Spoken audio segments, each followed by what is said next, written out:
Rise to pledge allegiance. Pledge allegiance to the flag of the United States of America and to the republic for which it stands, one nation, under God, indivisible, with liberty and justice for all. Did you lose it? Again. You lose it every week. Maybe if you went to the Tai Chi that meets on Wednesdays, you would keep your memory and your organization. Make a motion to accept the departmental reports. Second. All those in favor? Aye. Aye. Make a motion to approve and sign maintenance warrants fiscal year 16, 83, and 84. Fiscal year 17, 9-15. Second. All those in favor? Aye. And we have a proclamation. Some of the other. That's Happy Constitution Week. For Constitution Week, Town of Granby Proclamation, Constitution Week, September 17th through the 23rd by the Granby Board of Selectmen. Whereas September 17, 2016 marks the 229th anniversary of the drafting of the Constitution of the United States of America by the Constitutional Convention, and whereas it is fitting and proper to accord official recognition to this magnificent document and its memorable anniversary of its creation, and whereas it is fitting and proper to officially recognize the patriotic celebrations which will commemorate the occasion, and whereas Public Law 915 guarantees the issuing of a proclamation each year by the President of the United States of America designating September 17th through 23rd Constitution Week.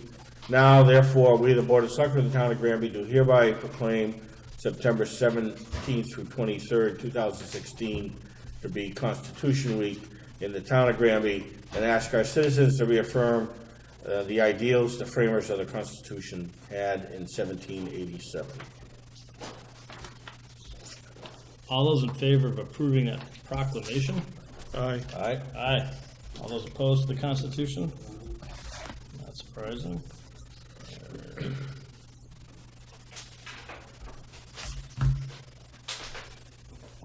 Do I have to do anything on the bottom thing? No. No, it's just a sample. Right.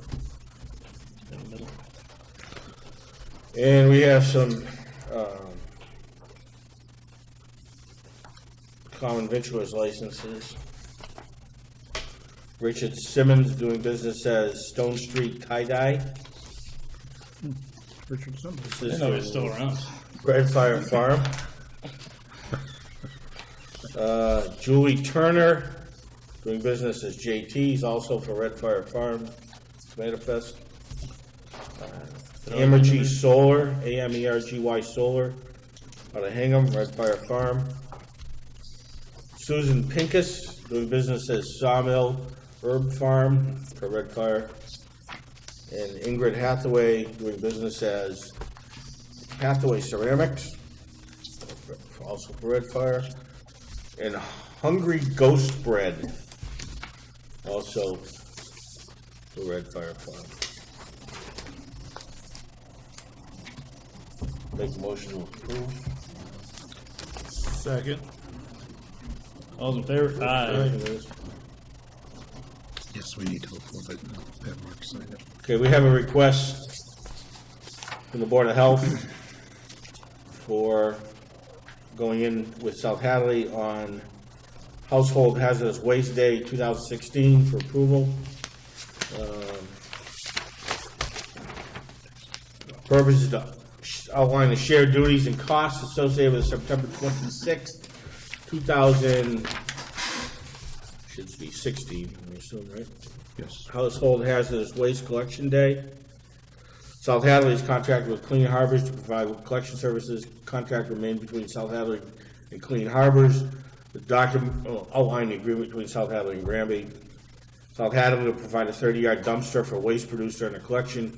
Clean Harbors provides a forklift for their use only. All residents must pre-register. Granby residents must contact the Board of Health in Granby. South Hadley's residents contact the DPW. Each town can register 5 cars per 15-minute slot. On the day of the event, the police officer will direct traffic to the entrance on Industrial Drive. At the entrance, the volunteer will check off the name, hand the driver a blue card for Granby or a green card for South Hadley. The vehicle will park in front of Clean Harbors Crew for materials removal. The car will be marked. And then there's a cost breakdown. And that needs a signature of our chair. Make a motion to approve. Second. All in favor? Aye.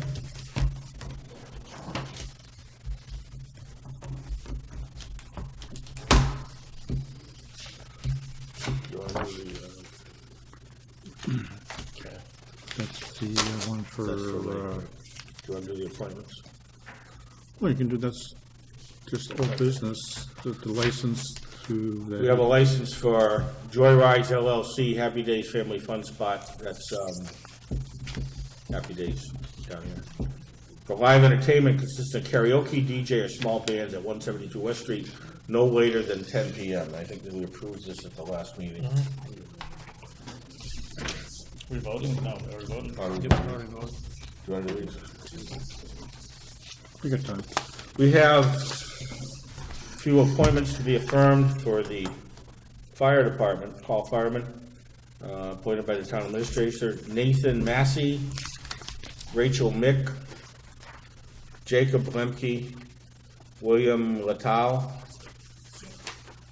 William Littell is for the school Is building. for, school building committee, and the Linda Fish is for the Granby Celebration Parade Committee. Make a motion to affirm the appointments. Second.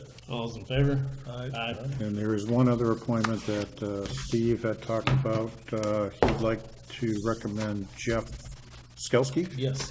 for appointment to the Energy Committee, Yes. which I have no issue with, because Jeff is very involved with the Jay energy. Joyce. No, the energy. Oh, yes, he's deeply in that. He's been involved in solar for a long time. And I think he'd be a good replacement for Erica Bishop White, to be honest with you. So I'd like to also include him to be appointed to the Energy Committee. Make a motion to affirm.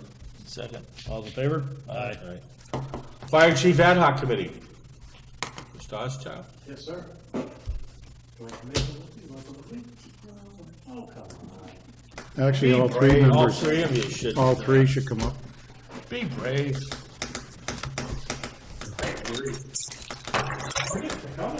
One person sits in the chair, the other two sit on either side. with a hand on the shoulder. Thank you. No, you can bring your chairs up to the table. All right. Let me tell you what we have here. Oh, thank you.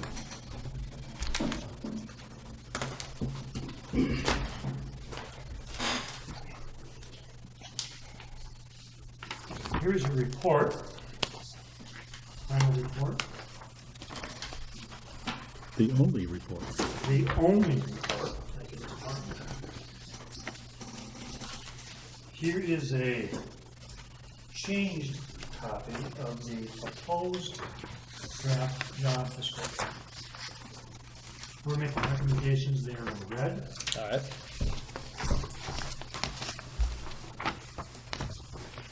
And then finally, we have entirely black copy in case everybody likes it.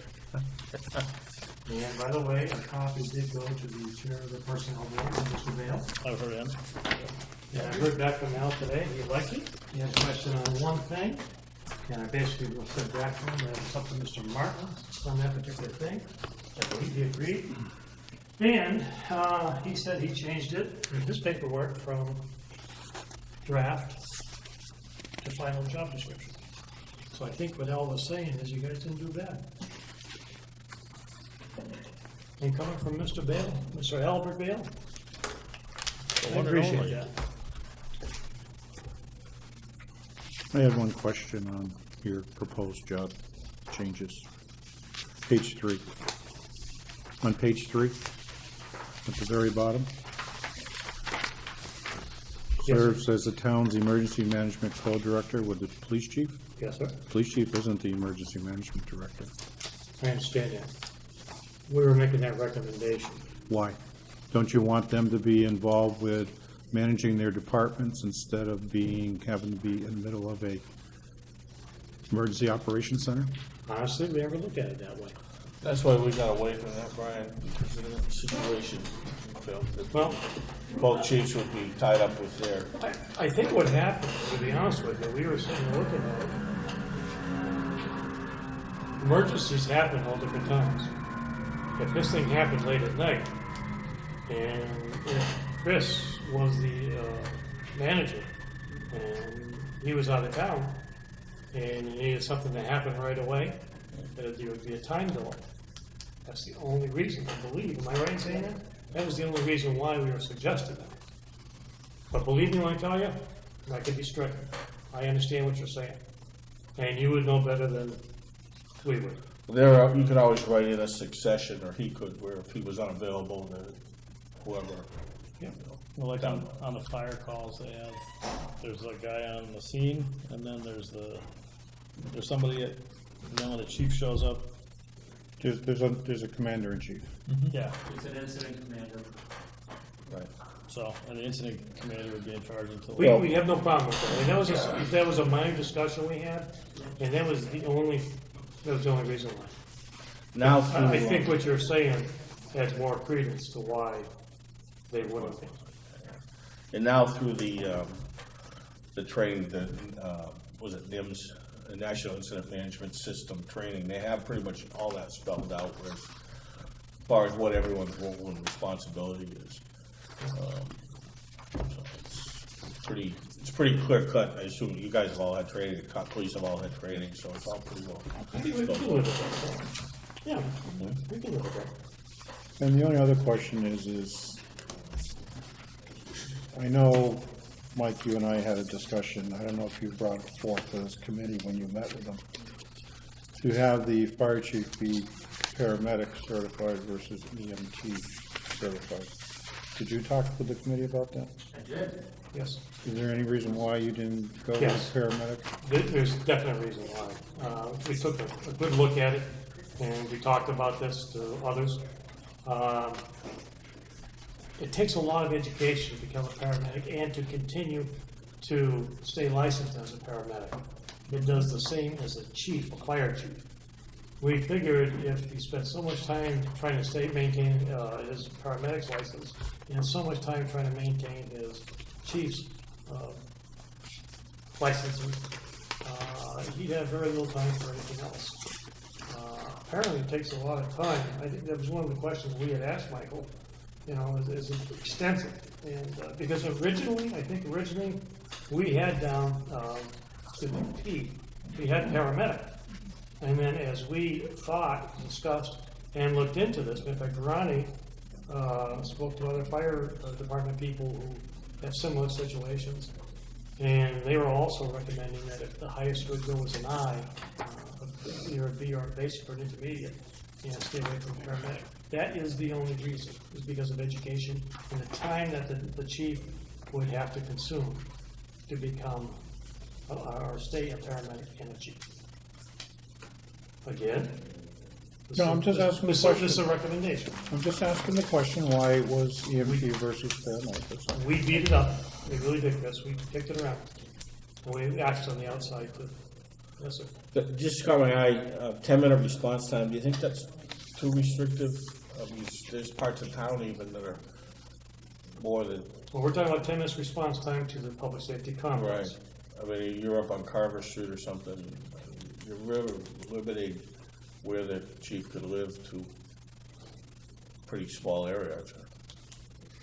Well, if he lives in the town of Granby, he or she lives within the town of Granby, there's 10 minutes response. Takes me all of that to get from my house down there, To the public safety complex? believe it or not.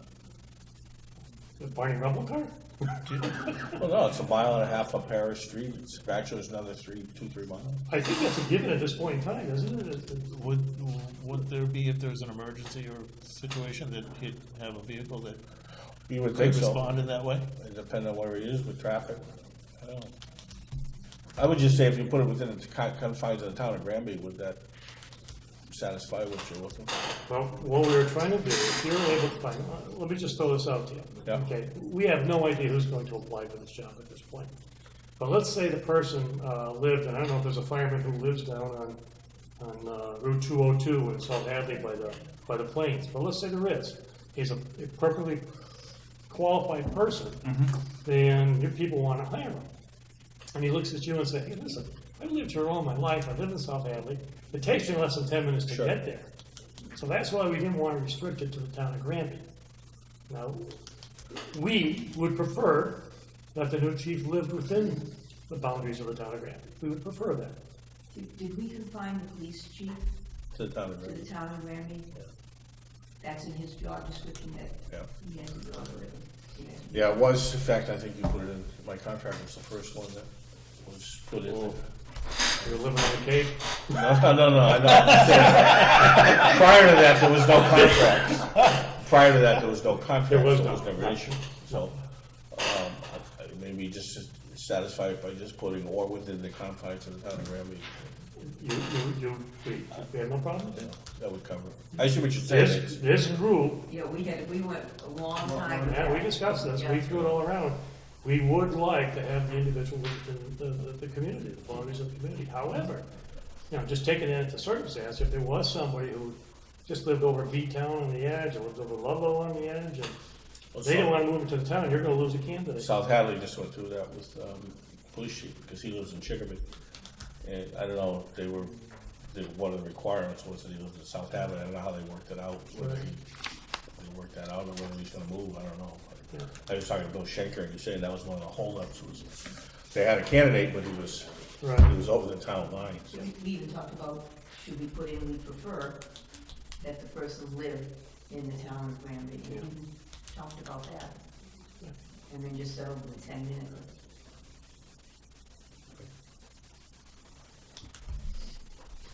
Good questions. That's what we kicked around for 10 or plus meetings. We had a good committee, so. Huh? We had a good committee. Oh, it's great to me. This is the first time, all these years I've known Bridget, the first time we have ever worked together on a committee. And if you ever put her on a committee and you want somebody to go on there with her, believe me, I'd love to work with her. But does she want to work with you? Probably not. Probably not.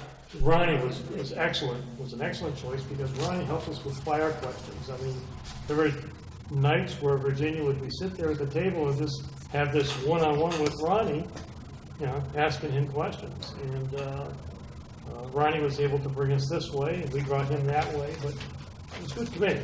I agree with that. I worked on a committee with Virginia for the library. The only thing I would say is if you have to go somewhere, don't let her drive. Virginia. You'll get lost. It is a 10-year confine. You'll get lost. So we actually, we worked very hard at this. We did very well, I think. appears that So way. you do know, we did have a meeting with the member of the career force, which is Mike Vandora. Mike came in. And we also had a meeting and a half with a member of the call force. What happened that night at call force, we just didn't get finished asking all the questions with the individual for the call force, and so we had asked him to come back next week, or maybe 2 later, whatever it was, just so we could finish up, because we didn't get a chance to ask that person all the questions we had asked Mike, and the questions were a duplicate. We asked Mike basically the same things that we had asked at call force, which was, by the way, George Randall IV. And they both did a great job. They both helped us out. And I think if you take a good look at the report, if they look at the report afterwards, there's going to be stuff in there that you both had made recommendations to us that we tore apart and said, is this what we really want to do? Our concern was getting the best chief for the town. At the same time, it was trying not to dismantle our existing fire department. So if you look at a lot of the things that we did in there, we gave a lot of things thought. As an example, do we stay with a full-time fire chief, or do we go back to a part-time fire chief? And at that point, we went out of town. They had 3 different departments we spoke to, or at least had information on it, and had asked them, does it work? How is it working? The closest, I believe, was Southampton, and they were 4,600 was their population. So Ronnie, through some contacts, made our inquiries. And, it basically comes down to if you have the right chief, and if you have the right citizens within your community. okay? If we were starting off, it wouldn't be that bad. If we never went to full-time, it wouldn't be that bad. But to take these guys and take them backwards from a full to a part-time department, we thought there's two things. We thought, one, it would do more harm than good to the fire department, and we also felt that what we would do was build a block between the Board of Selectmen and the fire department, and we didn't want to do that. We also, did the same thing with the Strong Chiefs Law. We looked over that Strong Chiefs Law very carefully. We talked about that, whether we should continue the Strong Chiefs Law, discontinue the Strong Chiefs Law, make a recommendation that you go to the town floor and withdraw it. We know why the Strong Chiefs Law went into effect. And that, correct me if I'm wrong, Chris, it was back in the 60s. The Board of Selectmen at that time decided they wanted to get involved with the hiring of the fire department. And what ended up happening was, it was Marty Merrill, just buried the other day, Marty Merrill, who went to the town floor and had made a recommendation the town go to a Strong Chiefs Law, just so the Board of Selectmen back then wouldn't have their paws in the hiring and firing. And made sense. We looked at it today, and with the contract that you have with the fire chief and everything else that's been going on, it's different the last 50 years. We're sure that the department can live without the Strong Chiefs Law. Okay? However, to wrestle it away from the fire department would create more havoc for you guys than anything else. So things have changed. The selectmen deal differently today than they did back then. They have less fingers in things as they did back then. Back then, selectmen were everything. Board of Health, Playground Commission, they were everything. And they sometimes felt that they were in a position to control everything. So anyway, we had made that recommendation that you leave it alone. Want to discuss that one further with us, we'll be happy to do it. But we're trying to keep you out of trouble too. We're just trying to make sure that we don't feel it's going to be helpful in the end.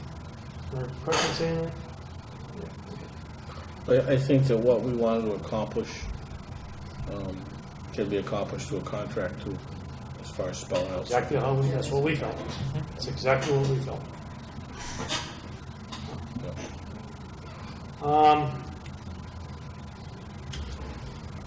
Any other glaring recommendations that we made?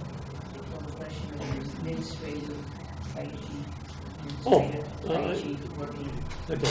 It was one of the recommendations too was there are apparently two types of fire chiefs out there. The administrative fire chief and the working fire chief. Administrative fire chief basically does administrative work. He spends a lot of time looking down the road for what he can do for the town and what he can get or what she can get for the town. And the underlings are the ones who basically run the fire department. And then there is the working fire chief, which we've always had here in the town. We looked at it very carefully, and we felt that we're not Northampton. I think Brian, when he was the fire chief, Brian Dugan, right? When Brian was the fire chief, I think Brian was fire chief administrator up there. But he had, I don't know how many deputy chiefs and captains running around. Mm-hmm. We're not in that position. Brian probably never stepped foot in an ambulance. We're recommending that, in this particular case, that the new fire chief does. The new fire chief does get involved in the ambulance. For a number of reasons, and nothing else. I think that's where we can save. I mean, if you look at the help budgetary-wise, I think that's where we can help budgetary-wise.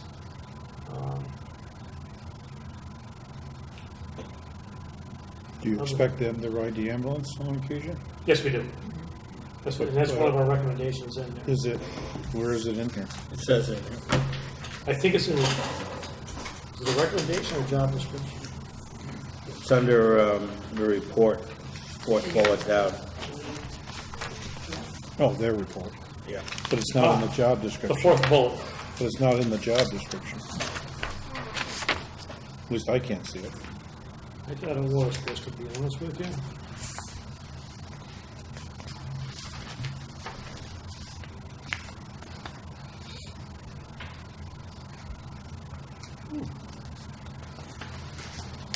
Maybe I'm just not seeing it, that's all.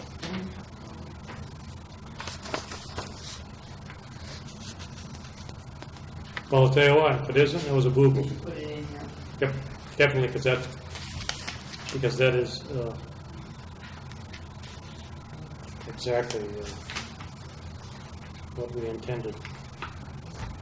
Okay. I think it was in all our preliminary paperwork, but just never got to here. I think. It's the best way I can say it, because it was here in the report, yeah. So how would you word that, Brian? How would, well, guys, correct me if I'm wrong here, okay, but I think what we're looking at is not a steady diet,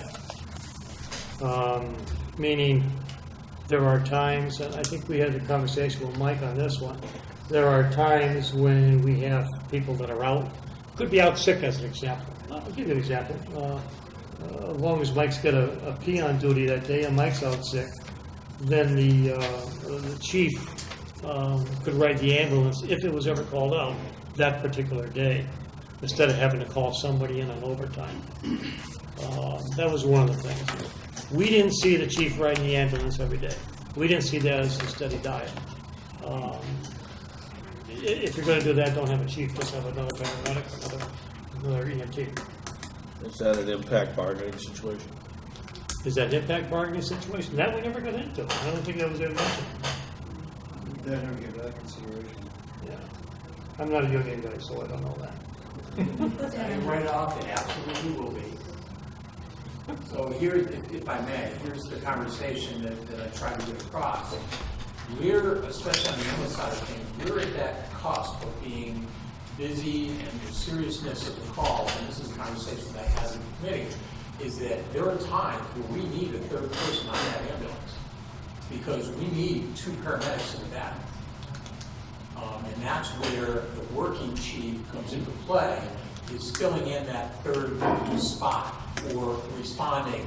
Our paramedic goes on an ALS intercept, now the ambulance comes back with basic EMT on it, or a paramedic regardless. Well, now if you've got that chief that can step in, you keep our ambulance in the service.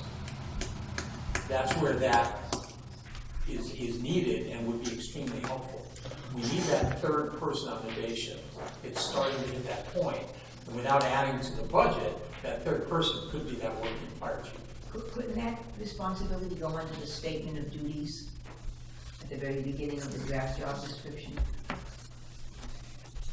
Yeah, that's the easy part, getting it into the contract. It's the, The contract will be the, but as to where to put it in that job description? I think, like you said, I think that's the easy part, getting it in the job description. The hard part's gonna be to implement that. That's why you guys get the big bucks. Mike, daytime is always 2 paramedics? It's 2 people, preferably 2 medics. Todd Carpenter is not a paramedic, so there are days we run paramedic basic. And we have to call for an intercept from South Hadley or Belchertown to get that second paramedic in the back. There are state requirements that we have 2 paramedics on that ambulance. Now, And that's how we get around it. D2 is Basic, basic. So if they're our backup, they're not. okay. If a paramedic was left behind in the station, would they ride with D2 on a backup call? We mean left behind in the station. In other words, if you had 2 paramedics on, you had an ambulance call, and the chief and a paramedic went on the call, and left the paramedic behind, could he then go on the second call with South Hadley? With South Hadley, but the way our run card is set up, the first places that we call are District 1, Ludlow, Belchertown, and Amherst, and it's divided up. I actually Googled out myself and one of the other full-time members, Googled out every address in town to figure out which department was the closest response. So there's a run card that says if it's at this address, this is the first one you call, second one call, third call. District 2 doesn't come into play until at least the third ambulance is not available. Then we'll take anybody to do the transport. Even if they're closest? They're not the closest in most cases, Well- District 1 is. Where Brian lives, they would be, right? They would be, but District 1, so here's the option that you have. You get District 2 at an EMT level, basic EMT. Brian's having a heart attack. Right. Do you want that? Or 2 minutes up the street, you got paramedics that can do something about it. Yeah. So that's why we made the decision when we did that run call. Well, that's why I was asking about having a paramedic in town still. The paramedic could, but again, having the paramedic respond from the public safety complex to Route 116, you can get District 1 there faster. And already have a paramedic staffed ambulance sitting right there treating the patient. So we did it in a way that was in the best interest of patient care. And that's how we set up the one car that dispatch uses. By the way, just so you guys know, Virginia and I learned a lot. We did, didn't we? And we gotta have a hell of a good department. We really do. I mean, people like Mike, George Randy who visited us also, these guys care. I'm not saying, and I never thought that they never did, I just didn't realize To what degree? to what degree and the nuts and the bolts that goes into every day in the operation and what these guys do for the town. I mean, really, their heart and soul is into this job, so. It was really enlightening, really enlightening. I think Ryan learned a few things too. But anyway,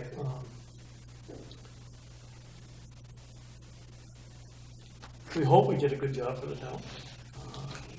We feel that we beat as many bushes as we could. We asked a lot of different questions, came in different directions. Look at neighboring communities, What's that? look at communities of comparable Yes, size. we did. There. Talked to the And you people. did it pretty fast, too, all things We met considered. twice a week at times. Yeah. Yeah, we met twice a week. We met every week. I've seen a lot smaller projects take a lot longer than this. Yeah, we knew we had a time schedule. We knew that, the one thing that we knew from the very beginning, that it wasn't unfair to leave the Granby Fire Department open to what may be in the future. So we wanted to hurry up and get this done, but we didn't want to make any mistakes. And I think that's why I wrote you guys a letter saying to you that, you know, if you wouldn't mind, that we're going on vacation. 3 of us just happen to be going at the same time, taking time off. And if you don't mind, we need 2 weeks where we're going to be vacationing. And when we came back, we did it twice a week to get it done. And, So how we want to proceed now? Accept it with amendments, or we want to get a second copy and approve that? I want to go over the job description a little more depth, that's all. and I think you should. Yes.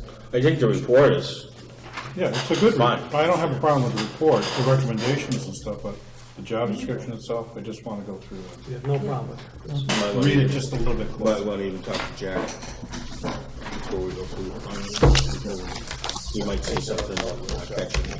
No, that's fine, like I said, Everything we did is right here. All my notes, That's it? everything. I mean, that's it. Hey, come on.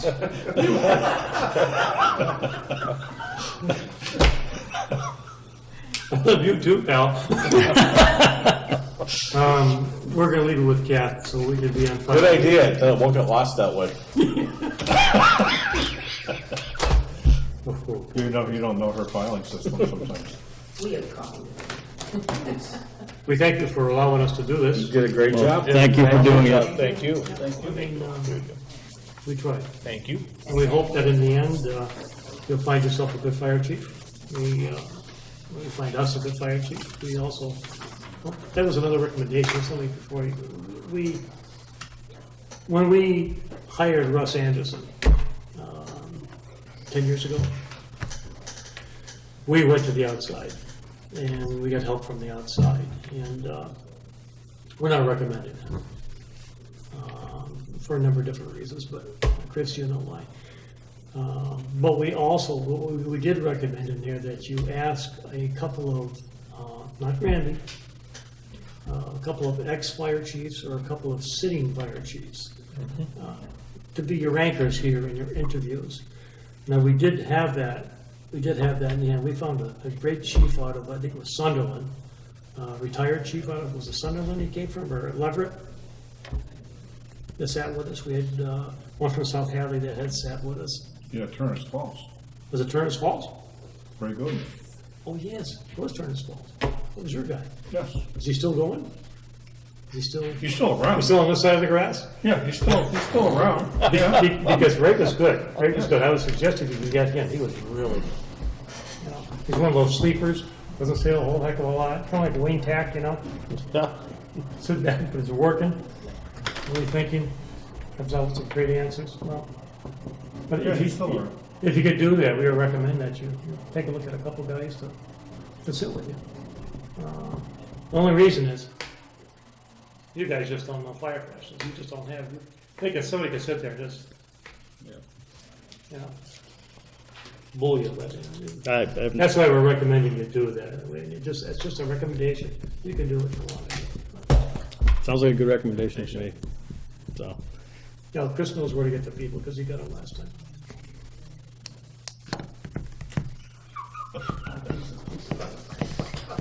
Love to drop it on his lap. Thank you very much. Thank you. Thank you. Thank you. It's been a pleasure. Sure about that? It was a pleasure. We'll see what else we can find for you guys to do. All Virginia, right. Virginia, we apologize for sticking in with those two. Oh, it was a pleasure meeting you. A rose between two thorns, right? So when might that job description be available? I'm not gonna tell you, I can't give you an answer right now, Mike. I gotta look at it. We'll probably look at the final one at the next meeting, I guess. Like I said, I think we ought to have Jack look it over.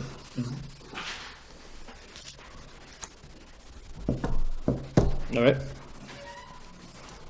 Plus, as I'm reviewing it, I may want to talk to Brian about this. We could start advertising without having a job description finalized, right? Yeah, I think you can. At least get the ad in the paper. and get it moving. Now, do you want to do professional organizations too, or advertise like in the National Association of Massachusetts Fire Chiefs Maybe Association? the mass, Just ask them, you know. yeah. And maybe that's one of the questions we could ask whoever's gonna sit in on the interviews, if they recommend. Okay. You want to dredge anything up? Want to dredge anything up? Is that next? What? Dredging. Dredging? Oh. I don't know, he took my agenda, so I don't know what's on it. I lost mine. That's okay. I had one. You come to talk to us about dredging, Will? I have. Awesome. Hey, Will. Hopefully I can provide a little bit of detail. The question came up, Will, from George Randall, among others, about Dufresne's. As you know, 2018 is the 250th anniversary of the town, and a lot of the events take place at Dufresne's Park. Yeah. The question came up about pond dredging, and I know that's come up a number of times in the past. They actually dredged it once, I think, about 25 years ago. And it's a couple times since then, it's been brought up, but there's never been any noticeable activity, which doesn't mean that there hasn't been any activity. So do you have any idea where it stands now, where the project stands, or? Bill Shaheen is working on the engineering, trying to put that together. He's donating his time to the town for that, and that's typically about $20,000, minimum. Yeah. For that. How much, do we have 25,000 allocated for the project? I thought that was damning. We have 20,000 in an account for Dufresne Pond tank dredging. That goes back to like 2007. Long time, yeah. Yes, about 10 years. The last rough estimate from Spectrum Analytical is about 8,000 just to have the samples tested. Just for samples, right. Yes. And that might have been on the low side according to Bill? Yeah, it could be closer to 15 depending on Right. what we have to do. And he's looking at 150? Yeah, a minimum to get in there to actually do the construction work. And then we still need to move the material, it has to be dewatered and then moved off-site. Yeah. Which I think there's probably some farmers in town that might want to, because it's all organic matter. But there is some steps that have to be taken with DEP. So where do we stand in the process now? We're just waiting, Bill's putting some stuff together and we just got to pull samples. Once that's done, then he can finish his paperwork, and submit it to DEP. And since we're a municipality, we don't have any fees with DEP, their fees are waived. Do you know the timetable after that? It could be a while, I'm not quite sure. So, I don't wanna say it's gonna be 6 months, but it might be. So he's gotta obviously take samples before it freezes, Yeah. Yeah. or not until spring. Yeah, I know, I talked to him last week, we had ordered the sample kits, Okay. so we're just trying to coordinate to get out there. Just have to walk out there and do it. Pretty much, it's pretty solid right now. Now, there was talk about the Corps of Engineers being involved, and at some point in time, so I contacted them, and I got a pretty nice response from them, that they will get involved under certain conditions. And I guess the first thing to do is they come in and look at whether or not it's something that fits their criteria. And it has to do with, I can find it here quickly. Freshwater wetland restoration, anadromous, fish passage and dam removal, river restoration, nesting bird island restoration. It has something to do with endangered species. So I don't know whether we were gonna even qualify for them or not. I don't know, we probably have a blue spotted salamander out there. Well, if not, we could paint one probably. If you wanna email that to me, I can give you all this, because I've got it all. I'll reach out to them and see. Okay, they gave me the, actually, a sample letter of what you have to send to them, for them to come down and take a look and see if they're in it, so it's up pretty good. This Wendy Nye is the, Wendy Gendron, I guess her name is the contact there, so. I talked to Hutchinson, our forester, I'm trying to put a cost plan together for all of the properties that the town has. Fuzzy Wagner told me 2 months ago that the price of timber is down right now. He said if you really don't need the money, this is not the time to go into harvest. This is wait a little bit until, housing market's a little bit stronger still. Yeah. So there's, surplus inventory that they're still trying to get rid of. So I was kind of anticipating maybe having some timber harvested to offset some of the costs that are incurred. Now, Bill mentioned the park might have to be closed while they're At least around that area, it's gonna have to be. around the pond. Yeah. There's gonna have to be a big dewatering area where the material comes out. Yeah, last time they piled it up in the field. Yeah. It is engineering stuff, and what DEP decides, I'll kind of dictate what we have to do. The only thing I want to make sure, if we do get a dredge, we need to have some kind of comprehensive long-term plan to keep leaves and other debris, out of that as much as possible. So whether that entails putting snow fence around it in the fall, to kind of keep stuff out of there, or even trim a lot of the trees out of there, just so we don't run into this kind of. The same thing. Do we want to repair the dam at the same time that we're dredging? We had it inspected, I believe, 2 years ago. Well, we appropriated money to do it, Yeah, but then DCR told us, they'll tell us. when. right, yeah. So I'm just curious, while we're dredging, should we That would be the time to do it. Yeah. deal with the spillway and all that at that time? Yeah, We also have that grant from DCR for the walkway that was put on hold because of the dredging, because it would damage what was done. We have grant money to put a handicap walkway yep, around the pond, but they waited because if they're gonna dredge it, that would ruin it. right. Yeah, I didn't know. Yeah, it was a fairly sizable grant too. That was turned over to the Parks Oversight. Parks Committee. Oversight. So, So was that, the walkway supposed to go around the entire? yeah. So maybe some of that can actually be used to offset the cost of the landscaping around it, to help minimize leaves. Yeah, because there'd be a lot of bulldozer work done. Yeah. It would actually start with the pavilion and go, and then there was gonna be actually a fishing pier out into the pond. And then it would go across the spillway over to the other side, I think was the original plan. Yeah. I'll get in touch with Corps engineers and see if we're gonna qualify for that. I know Bill said he was working on the engineer, so. Okay.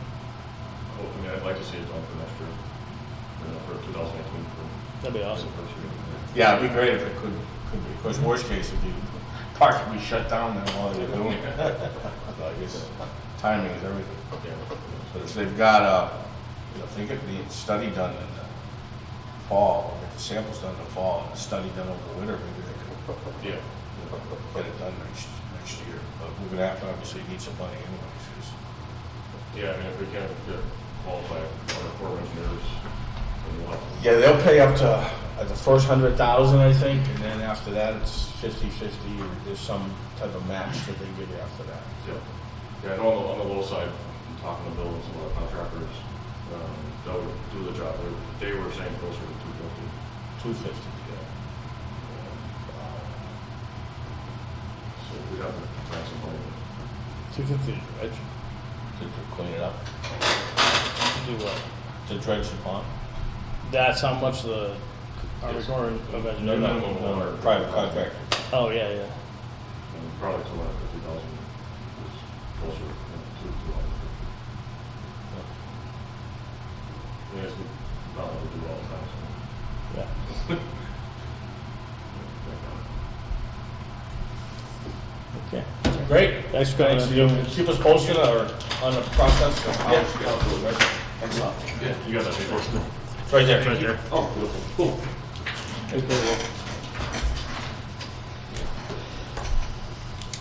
All right, I good. think that's it. Minutes, Yep. Minutes from June 8th and June July the 5th. 8th and July the 5th. Yep. Make a motion to approve. Second. All those in favor?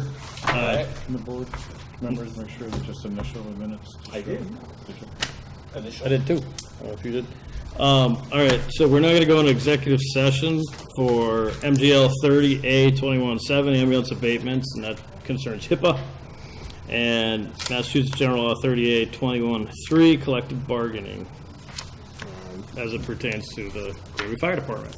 And we'll only come out of executive session to adjourn the meeting. And yeah, we'll only come out of executive session to adjourn the meeting. Make a motion to go into executive session. Barry, aye. Bale, aye.